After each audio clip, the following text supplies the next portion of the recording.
সকাল সিবিআই আধিকারিকরা পৌঁছে যান 7 থেকে 8 জনের একটি দল তারা পৌঁছে যান আরজি করে এবং অবশ্যই কেন্দ্রীয় বাহিনী তো রয়েছে। প্রথমে এমএসভিপির ঘরেও তারা যান, লাস্ট অবধি যে আপডেট পাওয়া যায়, কারণ যখন আধিকারিকরা পৌঁছন তখন কিন্তু এই রবিবারের সকালে সেখানে এমএসভিপিও ছিলেন না, প্রিন্সিপাল তারা কেউই আসেননি। পরে আসেন এবং 9টার সময় প্রিন্সিপাল আসেন, তারপর এমএসভিপিও আসেন এবং যে আপডেট উঠে আসছে টেন্ডার, ক্যান্টিনের টেন্ডার পাইয়ে দেওয়ার নামেও দুর্নীতি হয়েছে। আরো বিস্তারিত এই মুহূর্তের ছবিটা সান্নিক আমাদের আরো ভালো জানাতে পারবে। সান্নিক, অনেকটা সময় পেরিয়ে গিয়েছে, এখনকার ঠিক কি ছবি? কিছুক্ষণ আগেই তুমি যেমনটা বলছিলে যে ক্যান্টিনে টেন্ডার পাইয়ে দেওয়াতেও কিন্তু দুর্নীতি হয়েছে, কোন কোন দিকে সিবিআই ফোকাস করছে? কারণ এই আরজি কর থেকেই ভুরি ভুরি দুর্নীতির অভিযোগ।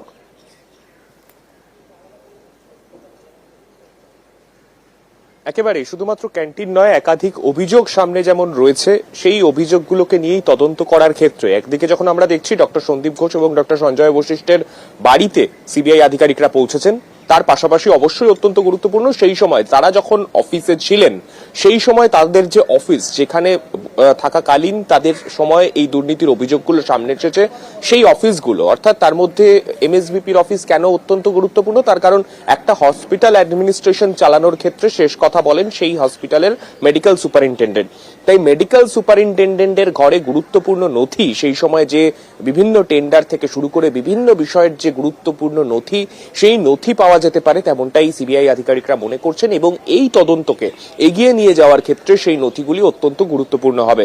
এবং সেই তদন্ত এগিয়ে নিয়ে যাওয়ার জন্যই সকালবেলায় আমরা দেখলাম সিবিআই আধিকারিকরা তারা এলেন এবং আজকে রবিবারের কথা যেমনটা তুমিও বলছিলে একটু আগেই, রবিবার সকালে আজকে যেহেতু অ্যাডমিনিস্ট্রেটিভ পার্ট পুরোপুরি বন্ধ থাকে, সেই জায়গায় যারা এখানকার যারা নোডাল অফিসার আছেন তাদেরকে প্রথমে সিবিআই আধিকারিকরা সিআইএসএফ মারফত তারা ফোন করান এবং ফোন করিয়ে প্রিন্সিপাল এবং ভাইস প্রিন্সিপাল অর্থাৎ এমএসভিপি এই দুজনকে হাসপাতালে আজকে আসতে বলা হয়, কেননা তাদের অফিসে গুরুত্বপূর্ণ তল্লাশি অভিযান চালানোর প্রয়োজন রয়েছে, তেমনটাই সিবিআই আধিকারিকরা জানান।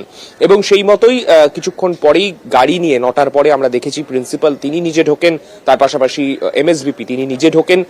তারা ঢোকার পরে কিন্তু তাদের অফিসে সিবিআই আধিকারিকরা যান। প্রথমে প্রিন্সিপালের অফিসে কিছুক্ষণ থাকার পরে তারপরে এমএসভিপির অফিসে কিন্তু মূল যে টিম, এখানে যে আরজি করে আজকে সিবিআই এর যে টিম এসে উপস্থিত হয়েছে, সেই মূল টিমটা কিন্তু এই এমএসভিপির অফিসেই বর্তমানে রয়েছে।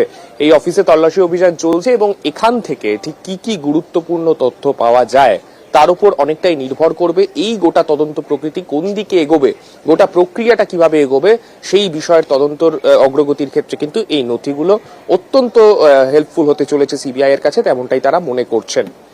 বেশ সান্নিক, অবশ্যই পরিস্থিতির দিকে নজর রাখো। আমরা একটু ছবিগুলো দেখাবো দর্শকদের, কারণ রবিবার দিন সকাল থেকে ঠিক কি ছবি ধরা পড়ছে। 15টা জায়গায় সিবিআই আধিকারিকরা হানা দিয়েছেন, পৌঁছে গিয়েছেন। আপনারা জানেন যে এই দুর্নীতির তদন্তে কিন্তু রাজ্যের তরফ থেকে সিট গঠন করে দেওয়া হয়েছিল, সিট সেই দুর্নীতির তদন্ত করছিল, কিন্তু তারপর সেই মামলা হস্তান্তর হয়ে যায় সিবিআই এর কাছে। গতকালই এফআইআর রুজু করে সিবিআই, আর গতকাল এফআইআর রুজু করার পর আজ থেকে একেবারে অ্যাকশন মোডে দেখা যাচ্ছে সিবিআই কে। আরজি করে তো যাচ্ছেনই সিবিআই আধিকারিকরা, সেখানে তো সকাল থেকে রয়েছেন, তারই পাশাপাশি কিন্তু আরো 14টি জায়গায়, মোট 15টি জায়গায় সিবিআই হানা। তার মধ্যে যে ছবিগুলো আপনাদের দেখাচ্ছি অত্যন্ত গুরুত্বপূর্ণ সন্দীপ ঘোষের বাড়ি, যেখানে একেবারে সকাল 6:50 নাগাদ সিবিআই আধিকারিকরা পৌঁছে যান। অন্যদিকে ডক্টর দেবাশিস সোমের বাড়ি কেষ্টপুরে, সেখানেও কিন্তু সিবিআই আধিকারিকরা পৌঁছে যান। আপনাদের আরো একটা ছবি দেখাচ্ছি, এন্টালির ছবি, যেখানে প্রাক্তন সুপার আরজি করের সঞ্জয় বশিষ্ঠ, সেই সঞ্জয় বশিষ্ঠের বাড়িতেও 6 থেকে 7 জনের সিবিআই টিম তারা পৌঁছে যান। অন্যদিকে আরেকটা ছবি দেখাচ্ছি, যেখান থেকেই এত অভিযোগ আরজি কর, যেখানে বারবার দুর্নীতির ভুরি ভুরি অভিযোগ উঠে আসছে, সেই আরজি কর হাসপাতালেও সিবিআই আধিকারিকরা পৌঁছে যান।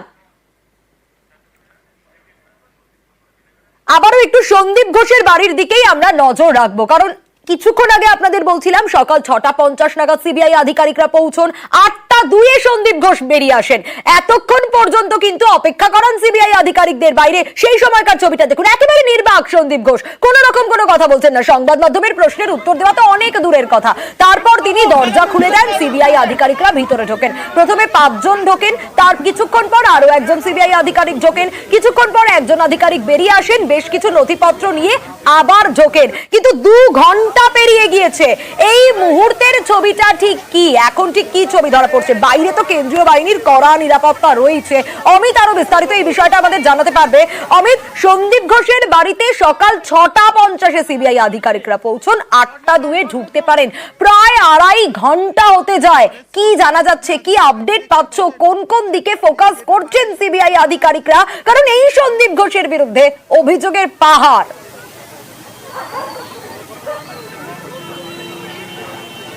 একাধিক অভিযোগ এই সন্দীপ ঘোষের বিরুদ্ধে। আরজি করে তার সময়কালে যে আর্থিক দুর্নীতি হয়েছে সেই নিয়ে অভিযোগ।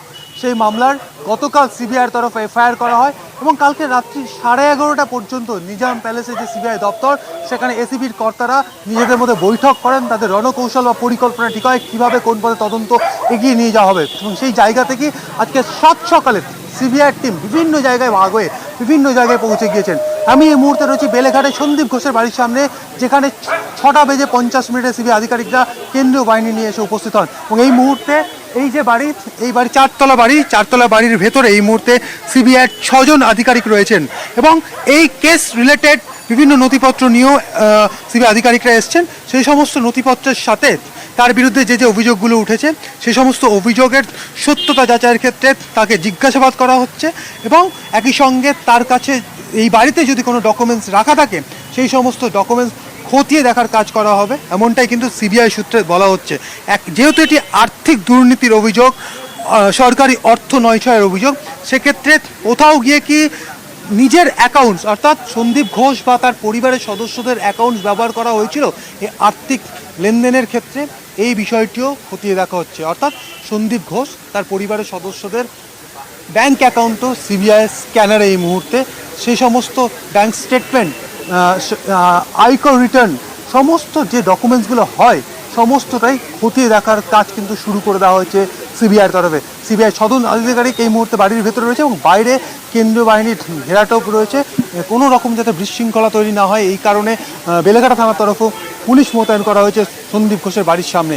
এবং 8:02 আমরা দেখলাম এই যে কাঠের দরজা, আমি ক্যামেরা পার্সন কাঞ্চনকে বলবো আরও একবার দেখানোর জন্য, এই কাঠের দরজা 8:02 খুললো। ভেতর থেকে সন্দীপ ঘোষ বেরিয়ে এসে ঠিক সামনে ওইখানটাতে দাঁড়িয়ে থাকলেন নির্বাকভাবে তিনি সিবিআই অফিসারদের দেখলেন। এবং আমাদের যে প্রশ্ন ছিল, এতক্ষণ ধরে সিবিআই অফিসাররা আপনাকে নক করছে, আপনাকে ডাকছে, কোনো সারা শব্দ পাওয়া যাচ্ছে না, উনি ক্যামেরার দিকেও নির্বাকভাবে তাকালেন, তারপরে ভেতরে চলে গেলেন। এবং সিবিআই আধিকারিকদের সকালে যে 5 জন আধিকারিক অবশ্যই পরিস্থিতির দিকে নজর রাখো, পরবর্তীতে আসবো। এবং সন্দীপ ঘোষকে জিজ্ঞাসাবাদ করছেন সিবিআই আধিকারিকরা। শুধু সন্দীপ ঘোষের বাড়ি নয়, আরো 14টি জায়গায় অর্থাৎ মোট 15টি জায়গায় সিবিআই আধিকারিকরা রবিবার সকাল থেকে হানা দিয়েছেন। একেবারে অ্যাকশন মোডে সিবিআই।